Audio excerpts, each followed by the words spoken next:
কৃষ্ণ। শ্রীমদ্ ভগবদ গীতার অষ্টাদশ অধ্যায় মোক্ষযোগের 35 নম্বর শ্লোক। জয়া স্বপ্নং ভয়ং শোকং বিষাদং মদমেব চ ন বিমুচ্যতি দুর্মেধা ধৃতি সা পার্থ তামসী। অনুবাদ: হে পার্থ, যে ধৃতি, স্বপ্ন, ভয়, শোক, বিষাদ, মদ আদিকে ত্যাগ করে না সেই বুদ্ধিহীনা ধৃতি তামসী। প্রভুপাদ তাৎপর্য: এমন সিদ্ধান্ত করা উচিত নয় যে সাত্ত্বিক মানুষেরা স্বপ্ন দেখে না।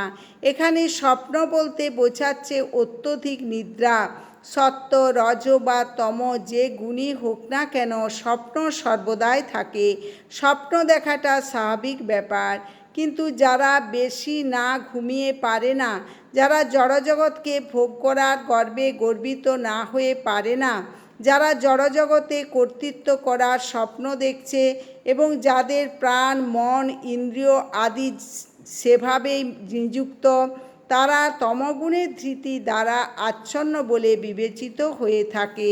হরে কৃষ্ণ কৃষ্ণ কৃষ্ণ হরে হরে, হরে রাম রাম রাম হরে হরে।